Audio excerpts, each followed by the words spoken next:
55, 55 और 95 हर उम्र के लिए यकसा मुफीद। मफाद आम्मा का आलम बरदार। जरूर सब्सक्राइब करें, लाइक करें, शेयर करें और बेल आइकन प्रेस करना न भूलें। Rabbani the scholar YouTube channel. Nazim जो है वो आज़ाद है, तो मैं हारून अख्तर साहब से गुजारिश करता हूँ कि यहाँ तशरीफ लाएं और अपना खाना पेश करें।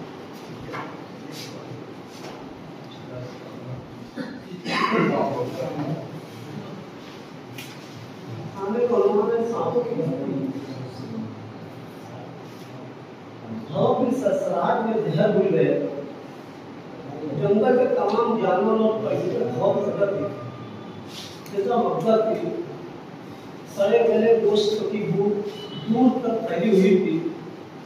हयात से हयात शर्मोशी कर रही थी। जे सांस की आहिस्ता, मौत आसान थी, जिंदगी मुश्किल। जैसे जमीन पर कोई ससराहट होती, परिंदे इधर से उधर उड़ने लगते। भाग भाग के परिंदे डरे सहमे अपने अपने घोंसलों की तरफ परवाज कर रहे थे। नफरतों का बोलबाला था और सच शर्मिंदा था। वो एक जंगल में सांपों की बस्ती थी। उसमें नीम, जामुन और बबूल के दरख्त थे। जब सूरज की पहली किरण सांपों की बस्ती पर पड़ती तो जंगल जापानी रंग में नहा जाता। ऐसा लगता जैसे कुदरत ने किसी पुराने गुनाह की पर्दापोशी के लिए जाफरान की चादर तान दी हो। दरख्त की शाखाएं साकित थी, किसी डरे सहमे चोर की तरह। जमीन नम और बादल सोए हुए और हवा जहर आलूद। खामोशी से लबरेज, कभी तो यहाँ की खामोशी भी छिपती है। इस सुनहरे जहर आलूद महल में सांपों की बस्ती में एक अद्धा नमूदार हुआ। ये कुछ दिन पहले की बात है। वो कोई मामूली सांप न था। उसके जिस्म पर फिटकिरी जैसे रंग के हल्के थे। उसके सर पर दंग आलूद रंग का ताज था। उसकी आंखें सुर्ख नहीं थी, खून के प्यासे ख्वाबों से भरी थी। वो आया और अपनी लपलपाती जुबान से जहर उगलता गया। उसकी सोच ऐसी थी कि इस जंगल में दूसरे जंगल के परिंदे हिजरत करके आए हैं, उन्हें इस जंगल से निकालना होगा। महावीर परिंदे। इस बार कौवों ने जबरदस्त और एहतजाज किया, हम महावीर नहीं हैं। ये आसमान, ये जंगल और ये जमीन, ये सब कुछ हमारा है। इस जमीन पर सबसे पहले अपने को हमने दफनाया है। तारीख गवाह है और ये रिवायत आज भी जिंदा है। सियाह परचम से जंगल और आसमान ढक गया। जंगल के परिंदों के घोंसले उजाड़ दिए गए। यह सच है कि सांपों का जहर उनके दांतों में होता है, लेकिन इस सांप की जुबान पर जहर दूर तक फैलता था। उसकी कोई चाल सीधी नहीं थी। वो जंगल जंगल घूमता था, साजिश और बगावत के बीच घूमता था। वो जब भी जंगल में किसी नए कानून का ऐलान करता, रात के दूसरे पहर करता। जिंदगी अलीरन करने में सांपों की खुशी थी। दरअसल सांपों की बस्ती में नज़्म का ऐसा आलम था। कोई ऊपर से देखे तो ऐसा गुमा होता था शायद यहाँ बरसों से कोई फसाद न हुआ हो। ये भी उनके नज़्म का ही हिस्सा था। फसाद की आग पर वक्त की राख डालना। सांपों की बस्ती में अद्धे, नाग और सपोले सबके अपने अपने गिरोह थे, अपने अपने दायरे थे। जैसे मेंढक अपने अपने टापू में कर करते हैं, वैसे ही सांप अपनी कुंडली में लिपटे सब बुलंद पड़े रहते हैं। खामोशी जहर उनकी सोच थी। वो बोलते कम थे मगर आंखें शोर मचाती थी। अभी सुबह हुई और देखते ही देखते जंगल सांपों से भर गया। इस बार सांपों का हंगामा मुर्गियों की बांग पर था। मुर्गियों की बांग इतनी गूंजदार होती है कि जमीन कांपने लगती है और सांपों की नींद खराब हो जाती है। या तो वो बांग ना दे या फिर आवाज धीमी रखे। परिंदों ने समझ लिया हालात बिगड़ सकते हैं, इसलिए आवाज धीमी रखने पर राजी हो गए। फिर भी सांपों ने कई घोंसलों को जाते जाते उजाड़ दिए। सांपों पुजारी रोज उनको दूध पिलाते, उनके बिल साफ करते, उनके आगे मन्नतें मांगते, मगर सांप थे जो दूध पीने के बाद भी डसने से पास नहीं आते थे। वो अपनी फितरत से कभी समझौता नहीं करते थे। जहर उनकी फितरत में था। अध्याय के जाने के बाद बस्ती में कुछ देर सुकून रहा, मगर गेरू रंग की वो चमक जैसे दरख्तों की छांव पर जम गई थी। हर सांप सकोले अपनी अपनी बिल से थोड़ा सा बाहर आ गए थे, जैसे अजह की मौजूदगी में उनके अंदर से जहर में नई जवाब बख्श दी हो। अजहा बिल के बाहर आते ही नया बिल पास कर दिया। पुजारियों ने दूध की मिकदार बढ़ा दी, बिलों पर नई नई रंगीन झंडे लहराए गए, एक नए जश्न का ऐलान हुआ, जाफरानी परचम का त्योहार। अब जंगल पर सूरज की किरणें नहीं बल्कि लहू की लिपटें उतर रही थी। जंगल नुमा बस्ती में खौफ और शादिश के बादल मंडरा रहे थे। परिंदे बार बार आसमान की तरफ देख रहे थे और अजहा जो कभी ऑरेंज रंग के ताज के साथ आया था, अब वो आग बरसाती आंखों और बेबुरी सांसों के साथ बस्ती के ऐन वसत में खड़ा था। एक पतिंगा बेखबर पर तौलता हुआ अजह के करीब से गुजरा। पलक झपकते ही वो पतिंगा अपना वजूद खो चुका था। एक और परिंदा जिसके सर पे सब्ज रंग का ताज था, अजहा उसे भी निगल गया। सपोलों की जुबान खामोश थी, लेकिन आंखें शोर मचा रही थी। कुछ वक्त तो गुजरा, एक काकरोच अपनी मूंछों को हिलाता हुआ उसके बहुत करीब से गुजरा। अजहा उसे तिरछी नजरों से देखता रहा। कुछ वक्त तो और गुजरा, एक बड़ा सा लाल गुजर उसके करीब से गुजरा, वो उसे भी तिरछी नजरों से देखता रहा। परिंदे डरे सहमे अपने अपने घुटनों में बैठे थे। एक परिंदा जिसके सर पर सफेद रंग का ताज था, यह परिंदा जंगल के अमन की अलामत समझा जाता था। सारे परिंदे उसका एहतराम करते थे। उस परिंदे का यकीन था जुल्म के खिलाफ लड़ाई सिर्फ अमन और सच्चाई के रास्ते पर चलकर ही जीती जा सकती है। सच की ताकत से वो परिंदा जंगल में अमन बनाए हुए था। वो परिंदा सांप और सपोलों की नजर में भटकने लगा। काकरोच और जो गुजर जंगल के अमन के लिए खतरा थे, मगर अजह के नजर करम पर थे। अमन के परिंदे के लिए शादी रची गई। एक रोज अजह के इशारे पर सांपों ने इस परिंदे को भी डस लिया जिसके सर पे सफेद रंग का ताज था। ये अमन का कत्ल था। जंगल जाग उठा, दरख्तों की शाखें लरजी, परिंदों ने शोर मचाया, हर तरफ से सदाएं एहतजाज बुलंद हुई। आवाज तेज से तेज होती गई, बस करो बस करो, यह जंगल सिर्फ तुम्हारा नहीं। लेकिन हर आवाज दबा दी गई। देखते ही देखते जंगल लाशों का कब्रिस्तान बन गया। सांपों ने कहर मचाने के बाद देर के लिए स्थापित हुए और फिर अपने जिस्मों को मरोड़ा और अपनी अपनी पेशियां उतार ली। जमीन पे गिरी वो खाल जाफरानी नहीं थी, वो खाकी थी, उस पर इज़ा की धूप थी।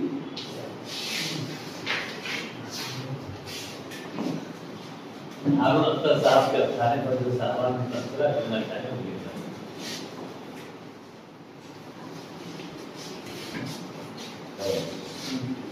मैं दिल से मुबारकबाद।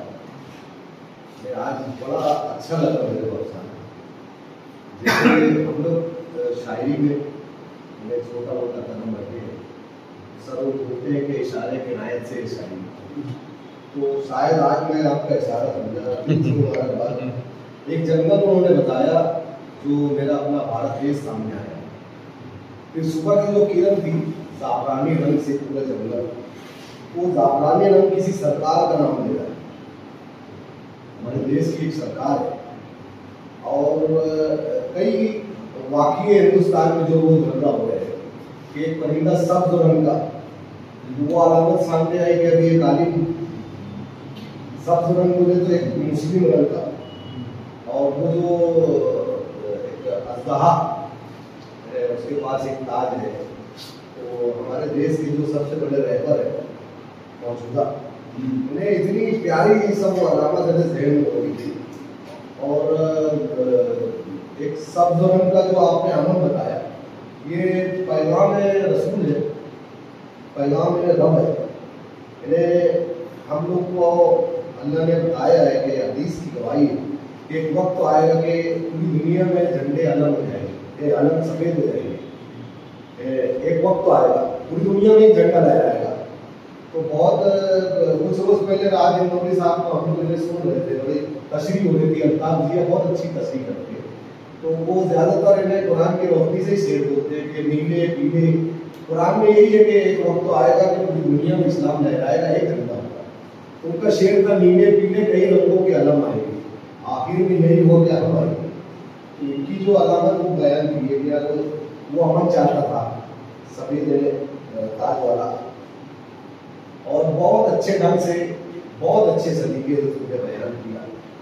आज मुझे मैं कुछ सीखा भी है कि वाकई अफसाना एक इशारे का नाम होता है।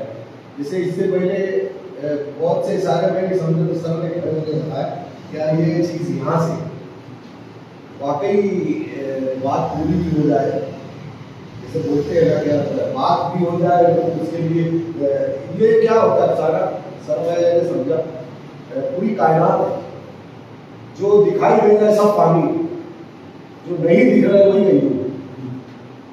तो अफसाने का गर्म यही रहता है कि जो बयान कर रहे हैं वो बात उसकी नहीं हो रही, बात किसी और को हो रही है। तो वो देश आया सामने, ये हुकूमत आई, हमारा एहतजाज आया और बड़े अच्छे ढंग से ये कुछ कहा भी नहीं। जैसे राज मोदी साहब शेर बोलते थे कि जो मशीन की गड़बड़ हुई लोग जीत गए, कि खून से भरी आस्तीन जीत गई, खून से भरी आस्तीन जीत गई, इंसान हार गए मशीन जीत गई। तो बहुत मुबारकबाद दिल से बोला।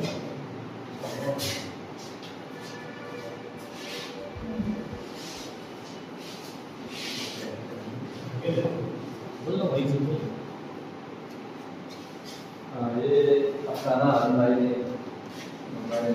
काम की था, वहाँ भी मैं बोला था कि भाई थोड़ा सा वो गम था, लेकिन वो पूरा दोबारा सुनने में जो इसका मतलब और दोबारा हो गया और मेरे को ऐसा लगता है कि कुछ अदाफा भी किए आपने इसके अंदर। तो मुल्क के जो हालात है वो बहुत खूबी से बयान किया और देखा जाए तो ये अफसाने को सुनकर अवाम के साथ, जामियत के साथ, इख्तिसार के साथ अपनी बात जो पेश करना अफसाने को एक सीखने को मिला। अच्छी चीज़ें, अच्छा अफसाना तकलीफ किया, बहुत बहुत मुबारकबाद मिल जाने से।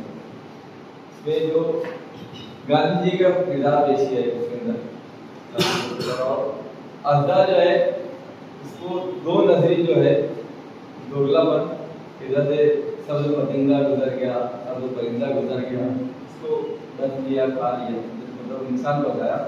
इधर का इसको अलामती लिया कि आप जापानी तजवीज़ देने की इख्तियार के तौर पर इस्तेमाल किया, बहुत सलीके से। और ये जो पैराग्राफ शायद अभी पढ़ा है कि मुहाजिर नहीं है हमारे, सबसे पहले हमने यहाँ पर हमारे अपनों को दफनाया है। तो मेरा एक अफसाना जो 3 महीने से डिले हो रहा है, जिसे इधर पढ़ने वाला था मैं आज़ादी, अगस्त में मैं उसकी शुरुआत किया, मुतमईन नहीं हो रहा था, बहरहाल उसकी बुनियाद होते होते होते आगे बढ़ी और उसी थीम पर ये अफसाना मतलब आज भाई ने पेश कर दिया। अगस्त में मैं लिखा था, 17 अगस्त तक मैं लिख चुका था, लेकिन मुतमईन नहीं था, आगे बढ़ते बढ़ते यही थीम था उसका। बहरहाल बहुत सलीके से आपने इसको बुना है और हालात अदरा पर जो है गहरी जो है आपने अपने कलम के जरिए चोट पहुंचाई है और अच्छा पैगाम दिया है। अल्लाह करे कि हमारे मुल्क में जो बदअमनी फैला रहे हैं उनको अल्लाह हिदायत दे।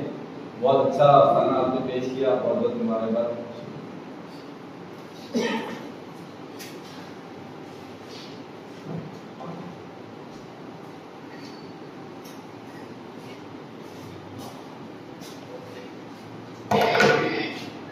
बच्चे की ये जो एक कलम होता है, कलमकार अब भी मशहूर है, कलम रहते हैं अब भी मशहूर है। तो मशहूर है क्यों?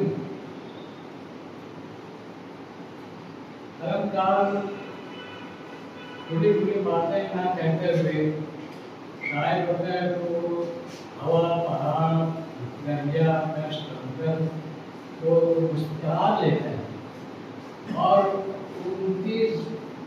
उनमें ढाल कर वो अपनी बात पेश करते हैं। जैसे शायर फितरत हूँ, हर शय में समा जाता हूँ मैं, शायर फितरत हूँ, हर शय में समा जाता हूँ मैं, बन के सूरज जर्रे जर्रे से नजर आता हूँ, लेकिन हर शय में समा जाता है, नक़्ल-निगार हो या शायर। इसी तरह हारून अख्तर ने इस्तिआराती किरदार जो हैं, मुस्ताक ये सांपों को और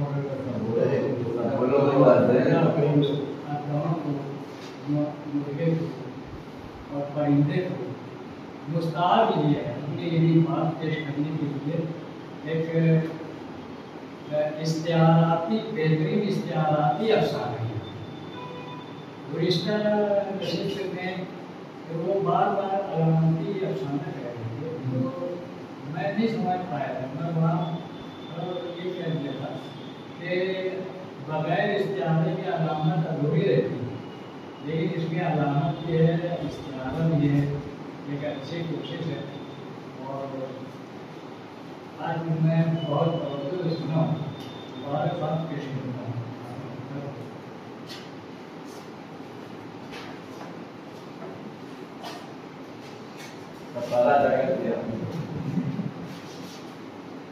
हम ये सुनते आए कि अलामती जो अलामती अफसाना होता है वो किस तरह का होना चाहिए, तो इस तरह होना चाहिए जैसा आपने क्या इसको बताना नहीं पड़ा कि ये ऐसा है वो वैसा, सारी अलामत सारे इस्तिआरात हमारे सामने वाज़ेह होता है। अरे मोहन सर के लिए एक बात है, उन्होंने कहा कि पिछली कहानी ये कहानी है कि अफसाना में थोड़ा सा उसे तो गजलफर सर को इसलिए गज़ल अफसाना में जो सदारत कर रहे थे उनका एक जुमला है कि उन्होंने लिखा था सर जो बोले कहानी बोले हिंदी अफसाने को हिंदी में कहानी बोला जाता है और उर्दू में अफसाना बोला जाता है। उनका अच्छा है उस पर, तो मतलब वही एक ही बात है जो अफसाना कहानी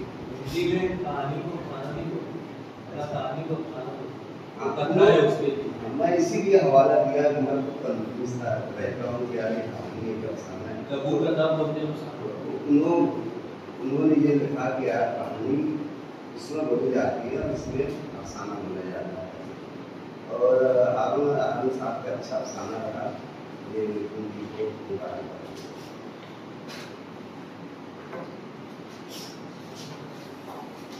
असल में मैंने ये शर्त के साथ कहा था कि मैंने पूरी तकलीफ सुनी नहीं, शायद साथी का सर ने मेरी पूरी बात नहीं सुनी और उन्होंने गज़लफर का भी पूरा नहीं उनके ज़हन में है। कहानी को कहानी कहा जाता है हिंदी में और कहानी को लघु कथा कहा जाता है, सही है मराठी। हाँ, तो हिंदी में भी तकरीबन जो है वो लघु का लफ्ज़ उसमें आता है और कहानी जो है वो हिंदी में अपनी जो उर्दू की कहानी है वो हिंदी में भी वही कहानी है, लेकिन हिंदी में जो अफसाने के लिए है वो लघु कथा का ही उसी से मिलता जुलता कुछ नाम है। बहरहाल अफसाना और कहानी दो अलग चीज़ें हैं। अगर गज़लफर साहब कह रहे हैं तो उनकी अपनी एक सोच होगी, फिक्र होगी, लेकिन हम लोग जो समझे हैं अपने उस्तादों से और यहाँ की नशिस्तों में रह करके, ये कहानी और अफसाना दो अलग चीज़ें हैं। मिसाल लोग देते हैं कि भाई 2 जमा 2 4 ये कहानी है, 2 जमा 2 5 ये अफसाना है, 2 जमा 2 3 ये अफसाना है। ऐसी मिसालें हमारे शहर में दी जाती हैं, सुनी जाती हैं। तो ये हम लोग इसको मानने वाले हैं कि भाई कहानी और अफसाना दो अलग चीज़ें हैं। और जावेद आबाद साहब ने कहा कि भाई इस्तिआराती अफसाना है ये, इससे पहले भी वो वहाँ पर जो है वसीफ थे, तमाम लोग अलामत कह रहे हैं और वो जो उसको इस्तिआरा कह रहे हैं। असल में इस्तिआरा जो है वो अलामत ही की एक शक्ल है। जब किसी चीज़ को किसी चीज़ से तशबीह दी जाती है या मुस्तार लिया जाता है तो वो अलामत ही होती है। जैसे शेर है, बहादुरी की अलामत शेर, बहादुरी जैसे वो शेर है ना, इसे शेर की आमद अब उन्होंने शायरी से मिसाल दी तो मुझे भी वही कहना पड़ेगा, तो शायद उनको मेरी बात उन तक पहुंच जाए कि वो जो है वो अलामत है शेर। तो वो जो अफसाना हुआ आप उसको इस्तिआरा शायरी में कहेंगे, लेकिन जब अगर उसको आप अफसाने में लाएंगे तो अलामत कहलाएगा, अलामती अफसाना ही कहलाएगा, वो इस्तिआराती अफसाना नहीं कहलाएगा। अगर आपने कोई तारीखी वाक़या बयान कर दिया तो वो तलमीही अफसाना नहीं हो जाएगा। आपने जो है उसमें कुछ मुतज़ाद चीजें बयान कर दी तो वो तज़ाकियाती अफसाना नहीं हो जाएगा, तशबीहाती अफसाना नहीं हो जाएगा, मुरादुन नज़ीर वाला अफसाना नहीं हो जाएगा, बल्कि वो अलामत वाला अफसाना ही कहलाएगा। मैं जहाँ तक समझ रहा हूँ वो अलामत है फूल प्यार की, मोहब्बत की, चांद खूबसूरती की, ठंडक की, नरमी की, ये एक अलामत। कबूतर अमन की अलामत है, सांप जो है वो दुश्मनी की ले लो या जो भी आप कह सकते हैं, ये अलामतें हैं और ये अलामतें आफाकी अलामतें हैं। हरम अख्तर ने उनको बहुत कामयाबी से बरता है, इसीलिए ये अफसाना कामयाब रहा कि इसकी तरसील हो गई। अफसाना बहुत अच्छा है। मैंने पिछली नशिस्त में कहा कि भाई सुल्तान सुमानी साहब का अफसाना जो है वो मुझको याद आया, अंधे सांप वाला, और इसी मौजू को जिसको आपने आगे बढ़ाया है, यही चीज को लेकर के, बल्कि उसका मरकजी किरदार और आपका मरकजी किरदार दोनों एक है। मैं तो ये भी कहूँगा, सर जानते हैं, सर ने भी पढ़ा है, अरुण भाई भी, जिन लोगों ने पढ़ा है वो अफसाना, तो मरकजी किरदार आपके अफसाने का और उनके अफसाने का एक है। और अगर मैं थीम भी कहूँ या जो इलाका है वो भी एक है आप लोगों को, लेकिन ये कमाल है आपका कि उनका अफसाना और आपका अफसाना दोनों का जो बोलना चाहिए कि केनवा से बहुत अलग है। वो माजी की बात है, आप हाल की बात कर रहे हैं, मुस्तकबिल को भी आप वो देख रहे हैं। और आपने जो अलामती अफसाना इसको कहेंगे, जैसे सपोलो की बस्ती आपने कहा, वही उन्वान है ना, वही है सांपों की बस्ती। तो ये ऐसा अलामती अफसाना ऐसा होता है कि सांप भी मर जाए और लाठी भी न टूटे। मैं आपको बहुत मुबारक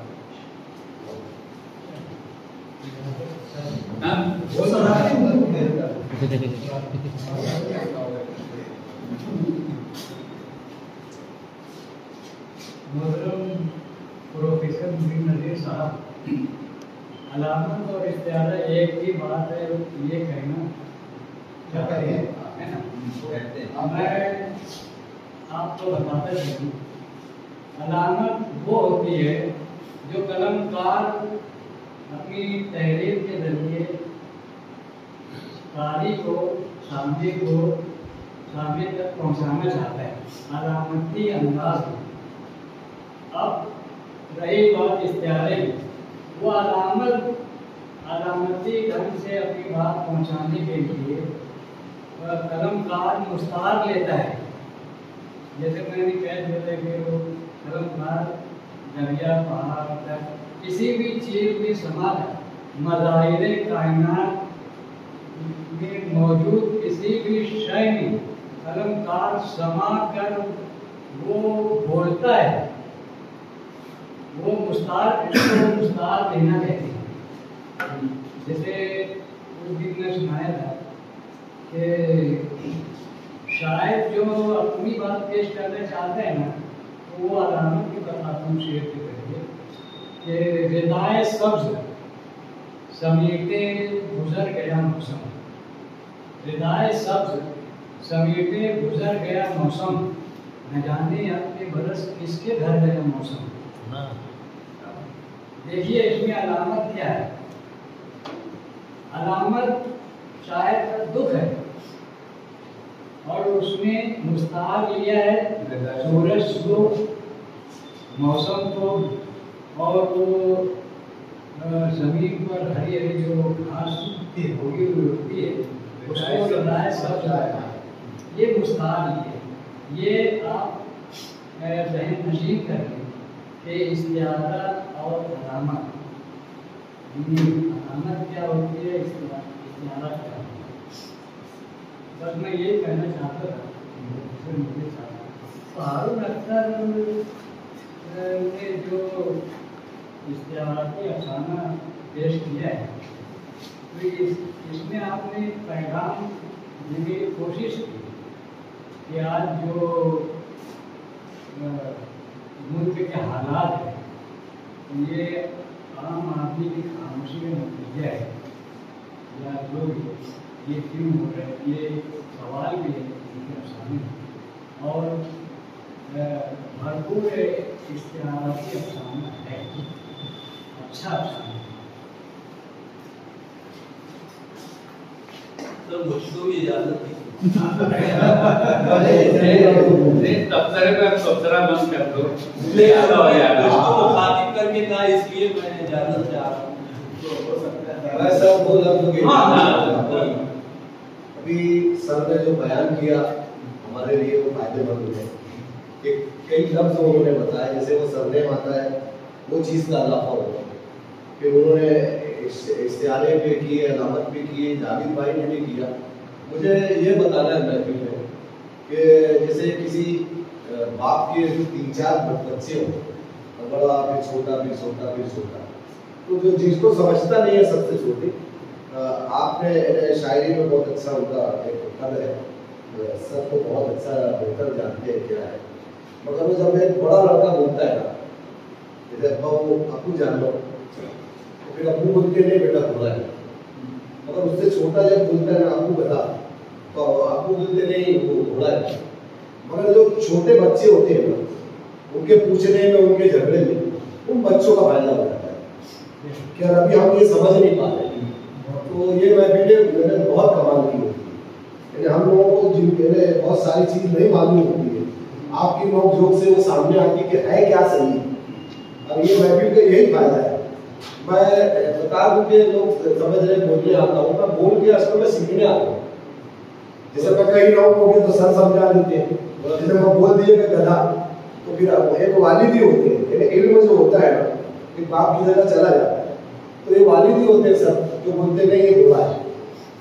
बेशक कभी मुझसे गलती हुई तो उस पर बयान करूँ, मैंने आप लोगों की लोग जो है अभी चलने दो, इन्हें कितने बरस सर पड़े हैं, हमें मुफ्त में मिलता है। आप इतना वक्त दिए शायरी में, आज नई चीज़ हमने समझ में आई, दोनों के लिए मुबारकबाद।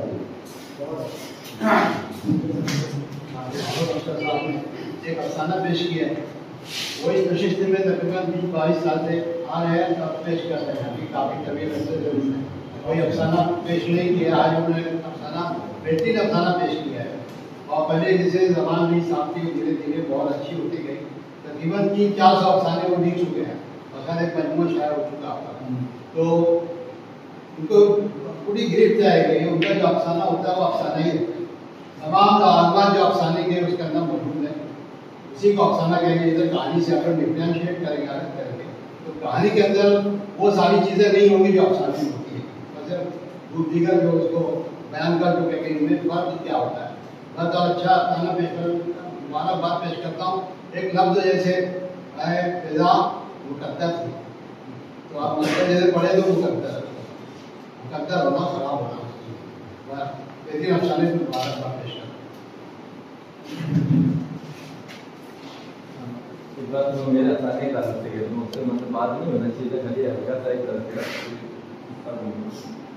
मैंने जब अफसाना लिखने लगा तो मेरे दिल में जैसे उनकी जहन में अभी अच्छी जैसे उन्होंने होकर आया हजरत मेरे अफवादी भाई, तो उन्होंने भी नोट किया और मैंने भी नोट किया। लेकिन जब मैं लिखने लगा तो मैं थोड़ा सा हवाले वगैरह की, तो बहुत ढूंढने के बाद मेरे को 15 दिन बाद मेरे को मालूम पड़ा कि ऐसी पाबंदी वहाँ पर भी लगाई थी कि उम्र खतरा के अतराफ में थोड़ा उम्र खतरा पास में जिंदगी करे तो पाबंदी लगा दी, और उनको अपना पैसा वापस देना पड़ा इसलिए कि कबूतरों ने वहाँ पर आप सल्लल्लाहु अलैहि वसल्लम के रोज़े के करीब ही तड़प के मर जाना पसंद किया, लेकिन वो गए नहीं। वहाँ दाना डाला बनता डाली नहीं, ऊपर नहीं डाली, नौकरी नहीं डाली, तो भूख का तड़प गए, भूख से तड़प के मर गए। और सरकार के पास जब तस्वीरें गई तब, और आ करके बादशाह वक्त तो ले जा करके बताया कि ये आ गया, तब फैसले को वापस नहीं। वो चीज़ को मैंने यहाँ नोट किया था। और दूसरा क्या, अभी छोटी सी बात है कि आमतौर पर तस्वीर, हम किसी चीज़ की तस्वीर थी तो तस्वीर होगी, तस्वीराती होगी, अगर तस्वीर होगी, और किसी चीज़ को किसी चीज़ की जैसा नहीं कराते बल्कि वही वो करा देते, ये इस्तेआरा है। तो मेरी चांद सी बहू ये तस्वीर होगी, मेरी बहू चांद है, मेरा बेटा चांद है, ये इस्तेआरा एकदम।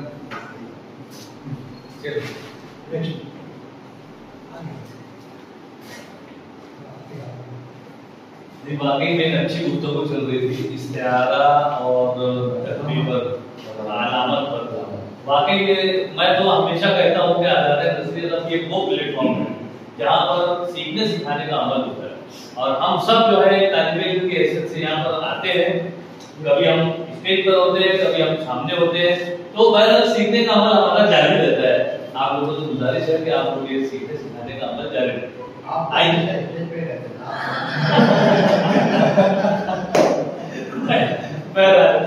आइए आज के जो चौथे कलमकार है और आखिरी कलमकार है नशिस्त की, वो हमारे सदर साहब खुद आज नशिस्त के सदर डॉक्टर इकबाल बर्की साहब हमेशा से वो अव्वल वक्त में कहानियां सुनाते रहे हैं।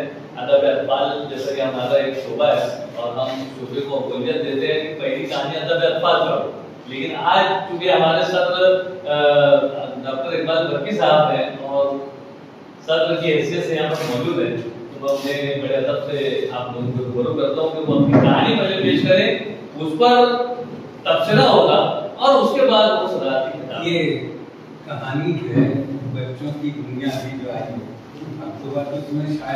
बचपन और 95 हर उम्र के लिए यकसा मुफीद। मफाद आम्मा का आलम बरदार। जरूर सब्सक्राइब करें, लाइक करें, शेयर करें और बेल आइकन प्रेस करना न भूलें।